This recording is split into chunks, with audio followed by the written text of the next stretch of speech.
Hello friends, सगळ्यांचं स्वागत आहे ज्ञानवंदन इन्स्टिट्यूटर या आपल्या मराठमोळा हक्काच्या यूट्यूब चॅनलमध्ये. तर लक्षात घ्या, आपण ICDS अंगणवाडी मुख्य सेविका या परीक्षेची तयारी करत असाल तर आजच्या व्हिडिओमध्ये आपण महत्त्वपूर्ण कायदा हा टॉपिक कव्हर करणार आहोत. आपण जर 14 फेब्रुवारीचा जर पेपर बघितला असेल तर त्या पेपरमध्ये पोक्सो कायद्यावर प्रश्न विचारण्यात आला होता आणि आपला जर एक्झाम पॅटर्न जर बघितला तर एकात्मिक बाल विकास योजना व कायदे 20 प्रश्न 40 मार्क असा पॅटर्न आहे. तर कायदा हा जो टॉपिक आहे तो व्हेरी इम्पॉर्टंट आहे. त्यामुळे आजच्या व्हिडिओमध्ये जेवढेही प्रश्न बघणार आहोत ते आपण व्यवस्थितरित्या विद्यार्थी मित्रांनो बघायचे आहेत. तर पहिला प्रश्न आहे, बाल हक्क संरक्षण अधिनियम कोणत्या वर्षी लागू करण्यात आला? अगदी बेसिक प्रश्न आहे, असेच प्रश्न परीक्षेत विचारले जात आहेत. तर लक्षात घ्या, हा जो बाल हक्क संरक्षण अधिनियम आहे तो 2012 मध्ये लागू करण्यात आला. यानंतर पुढील प्रश्न, पोक्सो कायद्यानुसार बालक म्हणजे कोणत्या वयापर्यंतचा व्यक्ती? आता बालक म्हणजे काय, तर 18 वर्षापर्यंतचा जो व्यक्ती असतो त्याला बालक असे म्हटले जाते. कोणत्या कायद्यानुसार? तर पोक्सो कायद्यानुसार. पुढील प्रश्न, पोक्सो अंतर्गत कोणत्या विभागात बालकांसाठी फास्ट ट्रॅक कोर्टची तरतूद आहे? ऑप्शन आहेत कलम 3, कलम 28, कलम 10 की कलम 15. तर लक्षात घ्या, हे असे जे प्रश्न असतात ना ते रँक डिसाइडिंग क्वेश्चन असतात. सोपे प्रश्न तर सर्वांना ते येतात, परंतु ज्या व्यक्तीला हे प्रश्न सॉल्व्ह करता येतात तो व्यक्ती विद्यार्थी मित्रांनो रँक घेऊन येतो, म्हणजे त्याची जी एक पोस्ट आहे ती फिक्स असते. तर याचं जे योग्य उत्तर आहे ते आहे कलम 28. पुढील प्रश्न बघायचा आहे, पोक्सो कायद्यानुसार तक्रार कधी दाखल केली पाहिजे? ऑप्शन आहेत घटना घडल्यानंतर, त्वरित, 1 महिन्यानंतर, 6 महिन्यानंतर की वर्षभरानंतर. तर लक्षात घ्या, पोक्सो कायदा जो आहे ना 18 वर्षाखालील मुलांवर जे लैंगिक अत्याचार होतात त्या संदर्भात आहेत. हा एक खूप सेन्सिटिव्ह विषय, त्यामुळे असे जे तक्रार दाखल होतात ना तर ते घटना घडल्यानंतर त्वरित दाखल करणं अगदी महत्त्वाचं असतं. यानंतर पुढे, पोक्सो कायद्याअंतर्गत FIR फर्स्ट इन्व्हेस्टिगेशन रिपोर्ट नोंदवताना बालकाची कोणती माहिती गुप्त ठेवली पाहिजे? तर ऑप्शन आहेत नाव, पत्ता, जन्मतारीख की वरील सर्व. तर विद्यार्थी मित्रांनो, या संदर्भात आपण जर थोडं डोकं लावलं ना तर लक्षात घ्या, पोक्सो कायदा काय सांगतो की बालकांवर झालेलं लैंगिक अत्याचार ते कोणीही असो, छोटे मुलं म्हणजे मुलगा असो मुलगी असो, तर लक्षात घ्या जेव्हा अशी एखादी घटना होते तर ती सेन्सिटिव्ह असते आणि ज्या बालकासंदर्भात होते तर त्याला हेच टेन्शन असतं की त्याच्यासोबत घडलं. जर त्याची माहिती जर अशी पब्लिक झाली विद्यार्थी मित्रांनो तर त्याला जगण्यासाठी खूप कठीण होऊ शकतं. त्यामुळे असा कोणताही बालक जर असेल ना तर त्याबद्दलची माहिती म्हणजे कोणतं, त्याचं नाव असू दे, पत्ता असू दे, जन्मतारीख असू दे, या सर्व गोष्टी गुप्त राखणं अगदी महत्त्वाचं असतं. त्यामुळे वरील सर्व हे या प्रश्नाचं योग्य उत्तर असणार आहे. यानंतर पुढील प्रश्न, पोक्सो कायद्यानुसार कोणत्याही बालकावर लैंगिक अत्याचार करणाऱ्या व्यक्तीला किती वर्षे शिक्षा होऊ शकते? ऑप्शन आहेत 3 वर्ष, 5 वर्ष, 7 वर्ष की 10 वर्ष.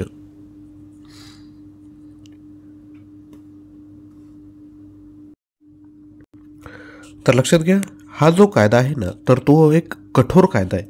त्यामुळे अशी घटना घडूच नये याकरता जास्तीत जास्त शिक्षा दिली जाते. तर जे ऑप्शन आहेत त्यापैकी ऑप्शन क्रमांक डी 10 वर्षे हा जवळ येणारा ऑप्शन आहे, त्यामुळे 10 वर्ष हे उत्तर विद्यार्थी मित्रांनो योग्य असेल. पुढील प्रश्न बघायचा आहे, त्यापूर्वी एक विद्यार्थी मित्रांनो तुम्हाला सूचना देऊ इच्छितो की 14 फेब्रुवारीला जो पेपर झाला आहे त्यामधील सर्व जे टेक्निकल प्रश्न आहेत 40 प्रश्न, ते सर्व प्रश्न आपलं हे जे मटेरियल आहे त्याच मटेरियलमध्ये आहे. 14 फेब्रुवारी परीक्षेत आलेले प्रश्न यावर ऑलरेडी मी 2 व्हिडिओ आपण बनवलेत, ते तुम्ही बघू शकता. तर लक्षात घ्या, आपण हे जे मटेरियल बनवलं आहेत ना त्यामध्ये एकात्मिक बालविकास योजना प्रश्न, योजना व कायदे, पोषण अभियान प्रश्न आणि संगणक प्रश्न. तर विद्यार्थी मित्रांनो 2000 प्रश्न आहेत. त्याची जी प्राईस ठेवण्यात आली आहे ती आहे 99 रुपये फक्त. टॉपिक वाईज प्रश्न तुम्हाला भेटणार आहेत. प्रश्न आणि उत्तर लगेच दिलंय, अगदी कमी फीमध्ये तुम्हाला विद्यार्थी मित्रांनो मटेरियल आपण देत आहोत. तर लक्षात घ्या, कमी वेळेमध्ये तुमची चांगल्या पद्धतीने तयारी या ठिकाणी होणार आहेत. जेही विद्यार्थी इंटरेस्टेड असतील ते 93 56 25 60 34 यावर व्हॉट्सअप करू शकता. त्याच पद्धतीने लक्षात घ्या, आपण एक कंप्लीट स्टडी मटेरियल पॅकेज बनवलं आहे, म्हणजे ज्यामध्ये तुमची 100 प्रश्नांची तयारी होऊन जाईल 200 मार्कांसाठी. यामध्ये सुरुवातीला ICDS योजना व कायदे, पोषण अभियान आणि संगणक हे 2000 प्रश्न जर तुम्हाला भेटणारच आहे। त्यासोबत सामान्य ज्ञानचे प्रश्न, सराव प्रश्नपत्रिका, चालू घडामोडी प्रश्न, मराठी व्याकरण, इंग्लिश ग्रामर, ॲप्टिट्यूड प्रश्न हे सर्व मटेरियल तुम्हाला भेटते। प्राइस आहे फक्त 249 रुपये। हे देखील आपण घेऊ शकता। लक्षात घ्या, आपल्याकडे 4-5 दिवस जरी उरले असेल, परंतु आपण जर काय म्हणतात की स्ट्रॅटेजी लावून व्यवस्थित जर अभ्यास केला तर आपण रँक काढू शकतो। त्यामुळे ज्यांनाही वेळ असेल तर ते देखील हे मटेरियल घेऊ शकता। याकरिता 93 56 25 60 34 यावर तुम्हाला व्हॉट्सॲप करायचं आहे। पुढील प्रश्न बघतोय, पोक्सो अंतर्गत बालकावर जबरदस्तीने कोणत्याही प्रकारची प्रतिकार्यता लादणे हा कोणता अपराध आहे? तर हा विद्यार्थी मित्रांनो लैंगिक अत्याचार आहे। म्हणजे बालकाच्या इच्छेविरुद्ध विद्यार्थी मित्रांनो कोणत्याही प्रकारची तुम्ही काय म्हणताय की जबरदस्ती जर केली तर हा विद्यार्थी मित्रांनो लैंगिक अपराध मानला जाईल। पुढील प्रश्न, पोक्सो कायद्यानुसार बालकांची गोपनीयता राखण्याचे कोणाचे कर्तव्य आहे? ऑप्शन आहेत न्यायालय, पोलीस, पालक की पत्रकार। तर याचं योग्य उत्तर आहे पत्रकारांचं देखील हे विद्यार्थी मित्रांनो गोपनीयता राखणं अगदी महत्त्वाचं कार्य आहे। कारण की सेन्सिटिव्ह विषय असतो, बातमी इकडची तिकडं जर गेली तर तो जो व्यक्ती असतो बरोबर त्याला जगण्यासाठी कठीणता निर्माण होऊ शकते। त्यामुळे पत्रकारांनी देखील या गोष्टींमध्ये गोपनीयता राखणं अगदी महत्त्वाचं आहे। पुढील प्रश्न, पोक्सो अंतर्गत गुन्ह्यांची तपासणी कोणत्या अधिकाऱ्यांद्वारे केली जाते? ऑप्शन आहेत महिला पोलीस अधिकारी, पुरुष पोलीस अधिकारी, डॉक्टर की समाजसेवक। तर लक्षात घ्या, महिला पोलीस अधिकाऱ्यांद्वारे विद्यार्थी मित्रांनो गुन्ह्यांची तपासणी केली जाते। पुढील प्रश्न बघूयात, बाल हक्क संरक्षण आयोगाच्या अध्यक्षाची नियुक्ती कोण करतात? ऑप्शन आहेत प्रधानमंत्री, गृहमंत्री, राष्ट्रपती की मुख्यमंत्री। तर लक्षात घ्या, बाल हक्क संरक्षण आयोगाच्या अध्यक्षांची नियुक्ती राष्ट्रपती हे करत असतात। पुढील प्रश्न, पोक्सो कायद्यातील कलम 21 कोणत्या विषयावर आहे? ऑप्शन आहेत तक्रारींची चौकशी, सूचना देणे, शिक्षा की गोपनीयता। तर योग्य उत्तर आहे सूचना देणे। तर लक्षात घ्या विद्यार्थी मित्रांनो, पोक्सो हा एक कायदा आहे। कायदा जर आला तर त्याच्या अंतर्गत वेगवेगळे कलम येतात। कलम अंतर्गत काय काय कार्य आहेत ते सांगितले जातात। त्यामुळे आता तुम्ही इंडिव्हिज्युअल तर आता पूर्ण कायदा वाचू नाही शकत आणि वाचला जरी तर तो लक्षात राहणार नाही। त्यामुळे असे जे महत्त्वाचे जे प्रश्न तयार होऊ शकतात ना ते आपण सर्व असे आपण कव्हर केले आहेत। जो आपला 2000 प्रश्नाचा सेट आहे ना त्यामध्ये तुम्हाला हेच असे प्रश्न तुम्हाला इम्पॉर्टंट भेटणार आहे। प्रश्न आणि उत्तर लगेचच दिले।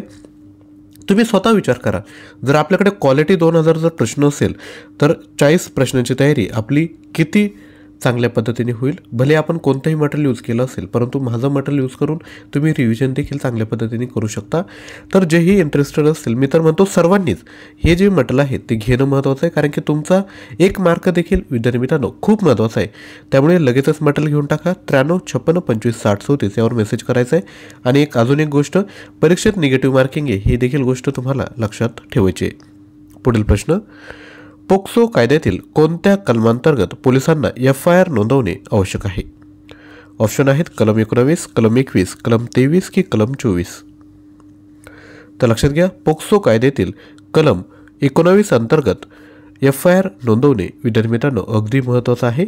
पुढील प्रश्न, पोक्सो अंतर्गत शिक्षेची सुनावणी कोणत्या कोर्टात केली जाते?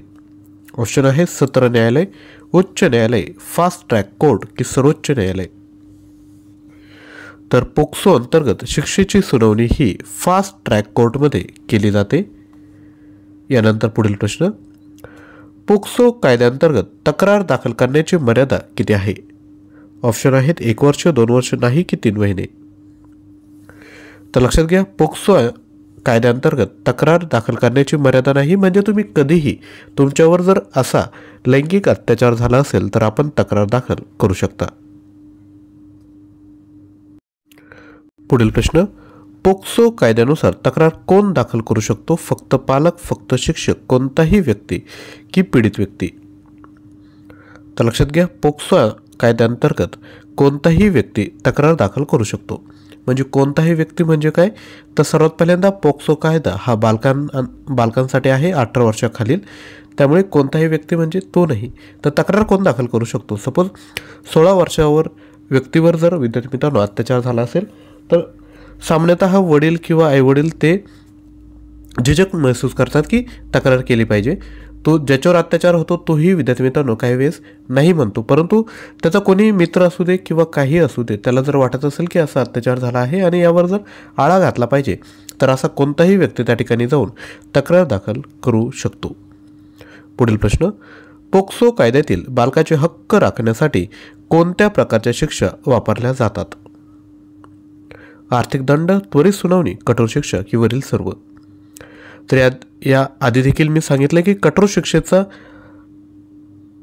अवलंब केला जातो. का? तर लक्षात घ्या, अशा ज्या घटना आहेत ना त्या कधीच घडल्या नाही पाहिजे, कारण की 18 वर्षाखालील आपलं बालमन असतं. अशा जर वेळेस जर तुमच्या बालमनावर जर परिणाम झाला तर तुमचं संपूर्ण आयुष्य यामुळे बाधित होतं. त्यामुळे अशा घटना घडल्याच नाही पाहिजे. तर याकरता कायद्यात अशा तरतुदी केल्या आहे की अशी जर कठोर शिक्षा झाली तर आसपासचे लोक, त्यांची प्रवृत्ती जरी तशी असेल तरी ते कुठेतरी विचार करतील की असं करायला नको, कारण की ही कठोर शिक्षा जर झाली तर खूप वाईट परिणाम त्यांच्यावर देखील होईल. त्यामुळे कठोर शिक्षेचा अवलंब या ठिकाणी केला जातो. पुढील प्रश्न, पोक्सो अंतर्गत अपराध नोंदवण्यासाठी कोणता फोन क्रमांक वापरला जातो? तर तो आहे 1098. पुढील प्रश्न बघायचा आहे त्यापूर्वी छोटीशी रिक्वेस्ट आहे आणि ती तुम्ही पूर्ण करणार. व्हिडिओला एक लाईक करायचं आहे आणि ज्यांना शक्य असेल ते खाली थँक्यू देखील कमेंट करू शकता. तर लाईक करा. व्हिडिओचा टार्गेट आहे 500+ लाईक. तर विद्यार्थी मित्रांनो, ही व्हिडिओ बनवण्याकरता प्रश्न तयार करणे, तुमच्यासमोर प्रेझेंट करणे, त्यानंतर रेकॉर्ड करून अपलोड करायचा, ह्या गोष्टींसाठी एफर्ट्स लागत असतात. त्यामुळे तुमचा एक लाईक विद्यार्थी मित्रांनो आम्हालाही मोटिवेट करतं की असंच कंटेंट तुमच्यापर्यंत पोहोचवलं पाहिजे. तर एक लाईक लगेचच विद्यार्थी मित्रांनो करून द्या. पुढील प्रश्न आहे, पोक्सो कायद्यानुसार लैंगिक अत्याचाराची तक्रार करणाऱ्या बालकाला कोणत्याही प्रकारची जबरदस्ती करू नये असे कोणत्या कलमात म्हटले आहे? तर योग्य उत्तर आहे कलम 23. तुम्ही गेले पोलीस स्टेशनमध्ये कंप्लेंट नोंदवायला, परंतु ज्याच्या विरोधात तक्रार करतोय तो जाऊन पोलिसांना भेटला, पोलिसांनी तुमच्यावर दबाव टाकलं, ही अपेक्षित नाही आहे. त्यामुळे कलम 23 सांगतो की असं कोणीही दबाव टाकत असेल तर त्यावर देखील कारवाई केली जाऊ शकते. तर हे कलम 23मध्ये विद्यार्थी मित्रांनो मेन्शन केलेलं आहे. पुढील प्रश्न,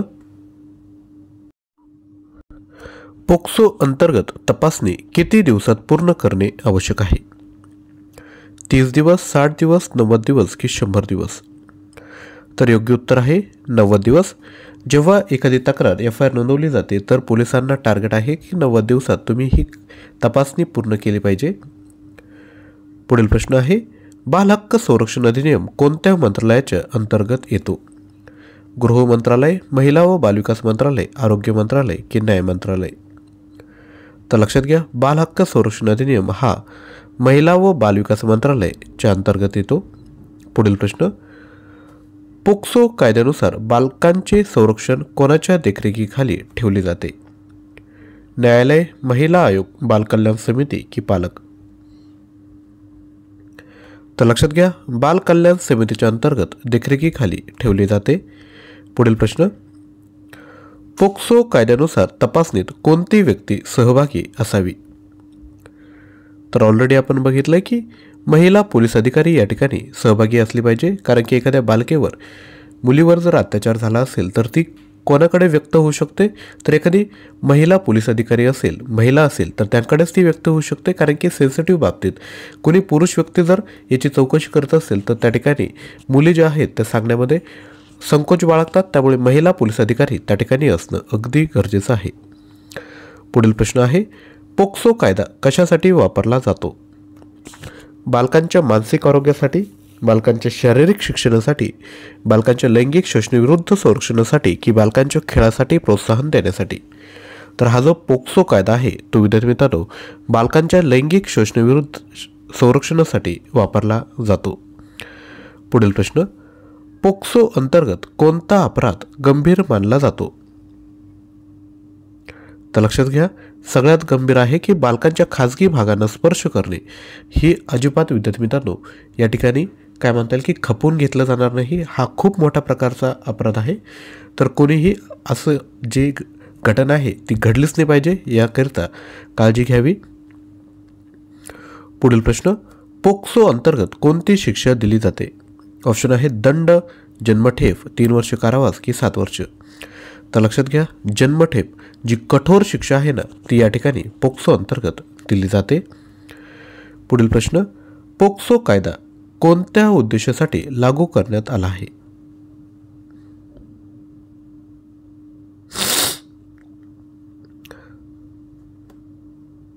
तर हा जो पोक्सो कायदा आहे ना तो विद्यार्थी मित्रांनो बालकांच्या लैंगिक शोषणापासून संरक्षण करण्यासाठी विद्यार्थी मित्रांनो लागू करण्यात आला आहे.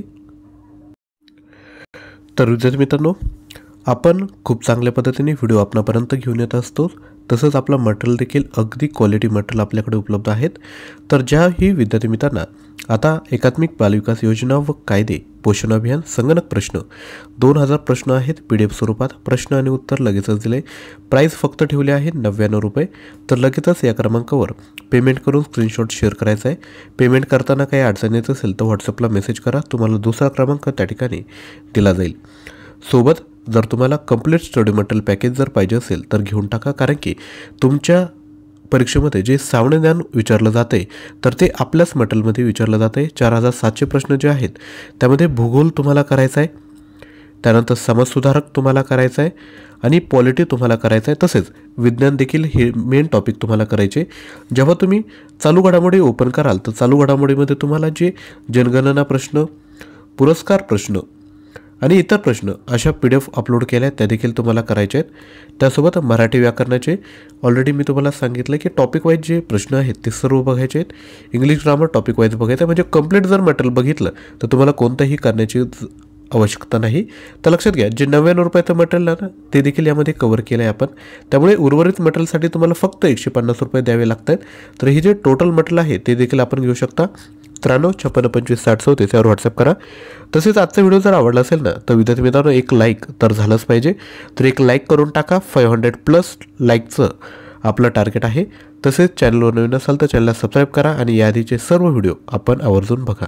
थँक्यू.